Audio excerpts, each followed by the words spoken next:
Silence doesn't always mean peace. We haven't talked in a really, really long time. It was a bad breakup then. Yeah, I think so. And just because Axl Rose hadn't spoken about his relationship with Slash in a long time, it doesn't mean they were at peace. And now that he's finally broken his silence, it's clear where he stands. For over 20 years, the idea of Axl Rose and Slash even breathing the same air didn't just feel unlikely. It felt like a death sentence for anyone hopeful enough to suggest it. By the time we hit the late 2000s, this wasn't just a band breakup. It was a scorched earth policy. Axl had retreated into his Malibu fortress, a reclusive king behind iron gates, emerging only to drop the long-delayed Chinese democracy and treat any mention of his former lead guitarist like a biohazard. To the music industry, Guns N' Roses was a ghost story, and Axl was the guardian of the graveyard. Journalists were briefed beforehand. Don't ask about the hat, don't ask about the Les Paul, and above all, do not mention Saul Hudson. If a reporter dared to even whisper Slash's name, the temperature in the room plummeted instantly, and the interview was effectively over. The rift was no longer about music. It was a permanent cultural partition. In 2009, during a moment that felt like the final nail in the coffin, it wasn't a press release or a formal statement. It was a jagged, off-the-cuff remark to a paparazzo's lens in a dark parking lot. As the flashes strobed against Axl's face, a voice called out the question the whole world was dying to ask. Any chance of a reunion? Axl didn't yell, he didn't rant. Instead, he tossed out 4 words that would echo for years. Not in this lifetime. He said it with a smirk that felt like a cold, permanent no. It was the ultimate screw you to the fans, to the legacy, and to Slash himself. For the next several years, those 4 words were the boundary of the Guns N' Roses universe. Axl had spent 2 decades building a wall of silence so thick, so impossibly high, that you couldn't even see the top hat through it. It was rock and roll's version of the Berlin Wall, and it looked like it was never coming down. Then, the world flipped on its axis. In a move that left the entire industry speechless, the wall didn't crumble under the weight of a billion-dollar contract or a massive public apology. It was dismantled with a single, quiet phone call. When Axl finally broke that silence years later, he didn't just talk. He evaporated 20 years of radioactive bitterness in a single afternoon. He proved that in the unpredictable world of Axl Rose, the only thing more powerful than his ego was his capacity for a comeback. Those 4 words, once a symbol of hatred, were reclaimed as the title for the biggest tour in rock history. The Not in This Lifetime tour became a victory lap that no one saw coming. But to understand how we got to that phone call, we have to look back at the wreckage. How did things get this sour? And more importantly, did the explosive way they started have everything to do with the way they ended?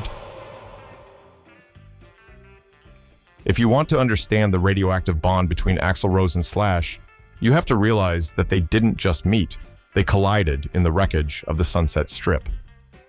Mark Cantor, the man who photographed their entire rise, noted that the chemistry was instantaneous but volatile. He later recalled, Axl had the lyrics and the vision, but Slash had the sound that made those lyrics dangerous. When they first jammed, it wasn't just music. It was like watching 2 chemical elements create an explosion.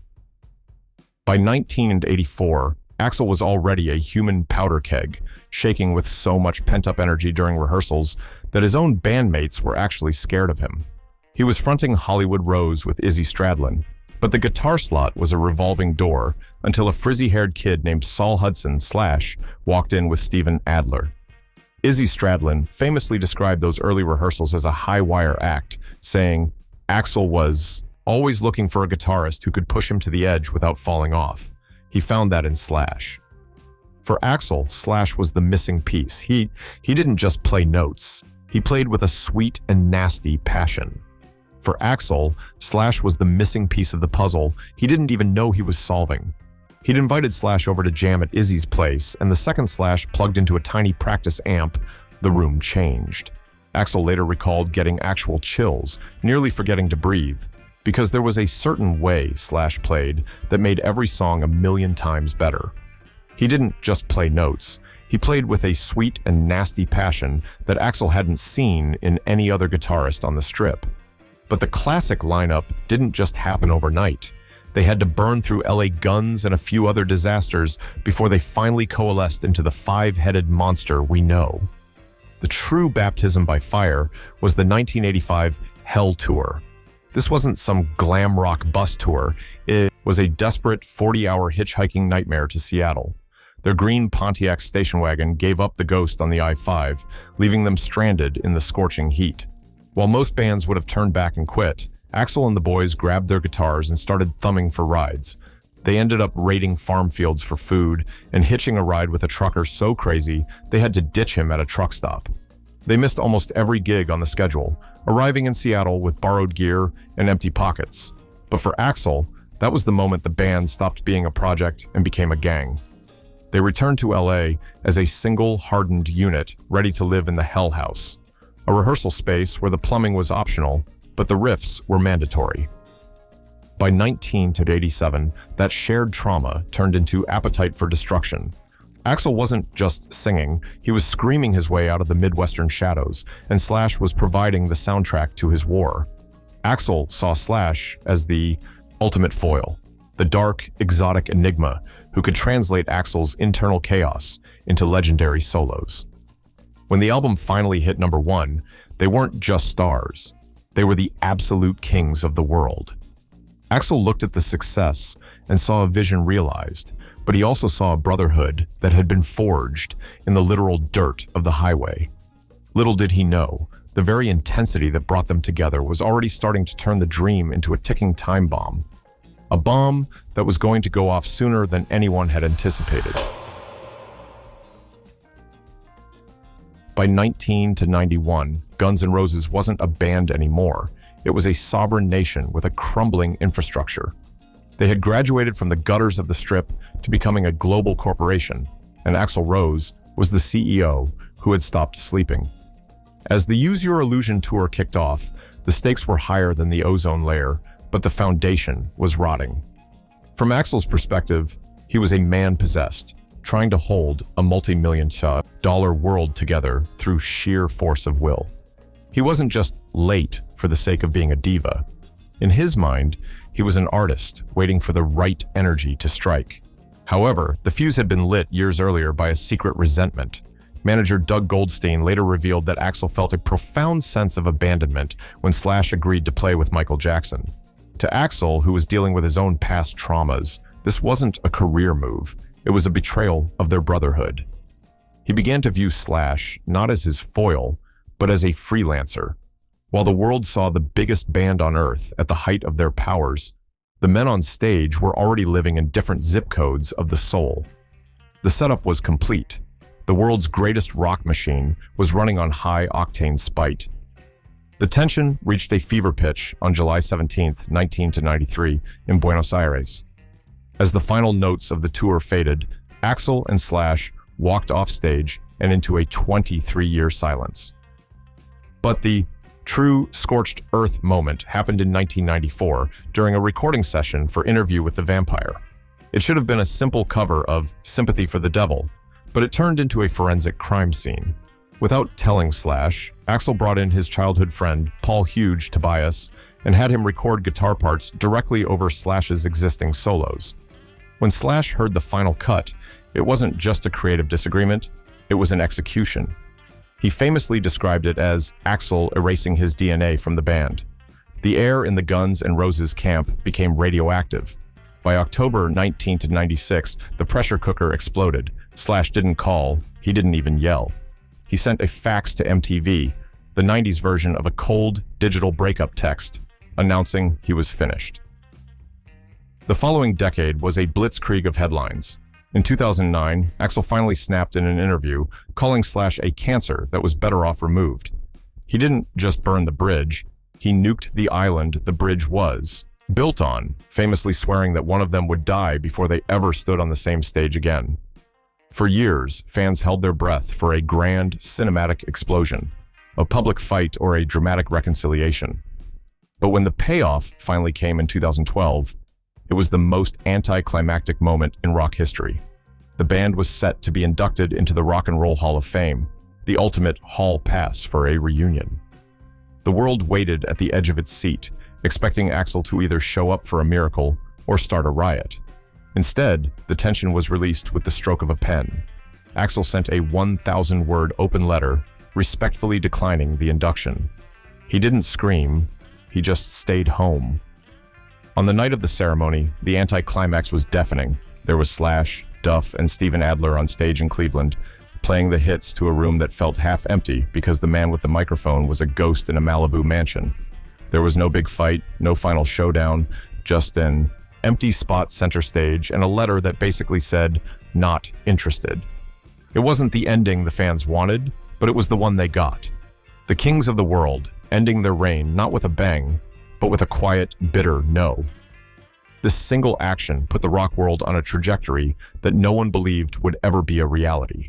A world where Axl and Slash weren't bandmates. While Axl Rose was retreating into the shadows of his Malibu estate, effectively turning into the Howard Hughes of rock and roll, Slash was out there in the world, living a dozen lives at once. By 1996, the divorce was finalized, and the two men were moving at completely different velocities.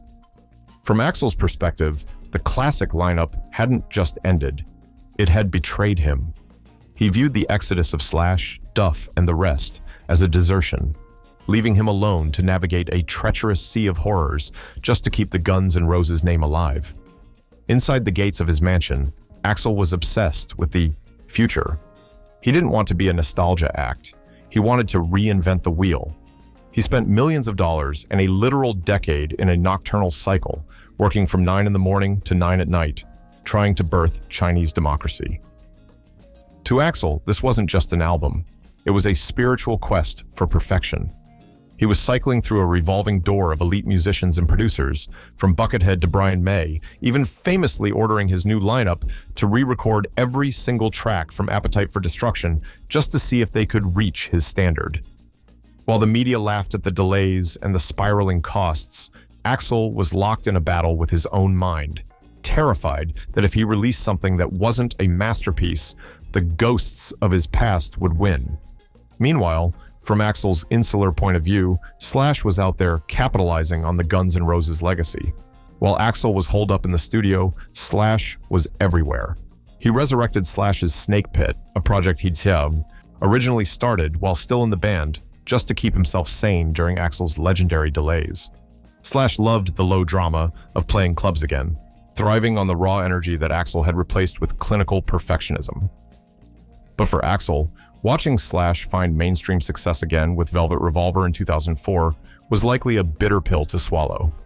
Velvet Revolver featured 3/5 of the classic Guns lineup, and in Axl's eyes, it was a counterfeit version of the band he had worked so hard to build. Axl viewed Slash's every move, from his high-profile guest spots with Michael Jackson to his best-selling autobiography, as a calculated attempt to rewrite history. He saw Slash as the guitarist with mystique who played the media perfectly, while Axl played the diva villain.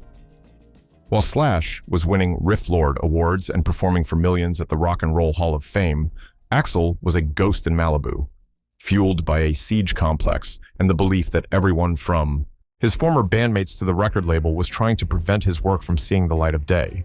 They were two kings of different kingdoms. Axl, the reclusive ruler of a dream that refused to finish, and Slash, the street-walking legend who proved that even without the name, he could still rule the world. But that's not where this story ends. If you had asked anyone 20 years ago if Axl Rose and Slash would ever share a stage again, I would have told you to check into a psych ward. The bridge was burned, the ashes were scattered, and the silence was radioactive. But in 2015, the impossible started to feel, well, a little less impossible. It all kicked off with a secret phone call while Slash was touring in Peru. Axl finally picked up. Imagine that conversation, 2 decades of bitterness melting away over a long-distance line. Slash later admitted it was like a weight lifted off his chest, a stone falling from his heart. He realized that beneath the lawsuits and but the media noise, he actually missed his brother. By August 23rd of 15, the rumors were of a Category 5 hurricane. Slash sat down for an interview on Swedish TV and dropped the bombshell. They were friends again. He kept it cool, calling it way overdue, but the world knew the tectonic plates of rock had just shifted. Axl was finally ready to let the cancer comment die. From Axl's perspective, he wasn't just reuniting a band, he was reclaiming his own history. He saw a version of Slash that had grown up, and in return, Slash found an Axl who was suddenly the ultimate professional. Then came April 1st, 2016. Most people thought it was the cruelest April Fool's joke ever, but there they were, Axl, Slash, and Duff, walking onto the tiny stage at the Troubadour. When Slash hit those first few notes, the air in LA literally changed. The Not in This Lifetime tour followed, and it didn't just break records, it shattered the idea that they were finished. Axl was hitting those high notes with a vengeance, looking across the stage at the top hat and finally seeing a partner instead of a rival. They proved they weren't just a nostalgia act either. Between 20 to 21 and 20 to 23, they started dropping new fire like Absurd and Perhaps, showing the world that the chemistry was still potent enough to melt lead. Richard Fortus, Guns N' Roses' longtime guitarist, noted, "The energy shifted. Axl was laughing again. It wasn't a job anymore. It was a brotherhood restored." By late 20 to 25, when Slash finally admitted it was management issues and suits that kept them apart, he wasn't just making an excuse. He was admitting that they had let the industry steal 20 years of their friendship. There you have it. Axl Rose's opinion about what happened between him and Slash. Who do you think was the victim here? Let us know in the comments section. Make sure you like this video and subscribe to this channel for more content like this. And if you want to check out Slash's account of things, you can also find that on our page.